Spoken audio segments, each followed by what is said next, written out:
பாலஸ்தீன் தான் அரபுகளின் கடைசி வாய்ப்பு. சுபஹானல்லாஹ். இந்த வசனத்தை கவனியுங்கள். அப்படியே அல்லாஹ் பலஸ்தீனை பற்றியே பேசுகிறான். பலவீனமான ஆண்களையும் பெண்களையும் சிறு குழந்தைகளையும் பாதுகாப்பதற்காக அல்லாஹ்வின் பாதையில் நீங்கள் போர் செய்யாதிருக்க என்ன காரணம்?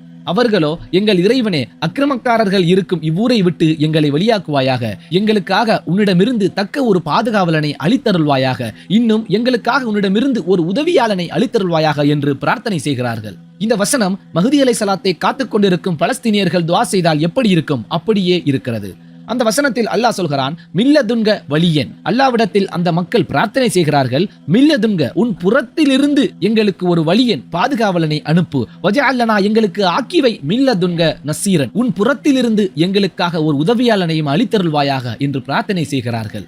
இன்று ஆண்களும் பெண்களும் குழந்தைகளும் கொன்று குவிக்கப்பட்டு எதிர்த்து போராடக்கூட சக்தி இல்லாத நிலையில் வாழ்ந்து கொண்டிருக்கும் இந்த பலஸ்தீனிய மக்களுக்காக நீங்கள் ஏன் போர் செய்யாமல் இருக்கிறீர்கள் என்று அல்லாஹ்வே கேட்கிறான். சுபஹானல்லாஹ். எனவே இதுதான் அல்லாஹ்வின் வாக்கு. பலஸ்தீனுக்கு அரபுகள் உதவி செய்யவில்லை என்றால், அவர்களுக்காக போர் செய்யவில்லை என்றால், இந்த உலகத்தில் நன்மையை ஏவி தீமையை தடுக்கவில்லை என்றால் அவர்களின் அழிவு ஆரம்பமாகிவிடும். அவர்களின் இடத்தில் அவர்களை விட பிரம்மாண்டமான, அவர்களை விட வலிமை மிக்க, அவர்களை விட அல்லாஹ்வின் பாசத்தில் வெறியர்களாக மாறக்கூடிய ஒரு கூட்டத்தை அவர்கள் இடத்தில் அல்லாஹ் கொண்டு வருவான். அந்த கூட்டத்திற்கு தலைவராக தான் மஹ்தி அலைஹிஸ்ஸலாம் இருப்பார்கள். அரபுகளை பற்றி நீங்கள் கேள்வி கேட்க வேண்டியதில்லை. நீங்கள் கேட்க வேண்டிய கேள்வி, அல்லாஹ் மாற்றி கொண்டு வரப்போகும், அல்லாஹ் நேசிக்கும் இந்த கூட்டம் யார்? காலம் நெருங்கிக் கொண்டிருக்கிறது. சிந்தியுங்கள், கண்ணால் பார்ப்பதற்கு முன்னர்.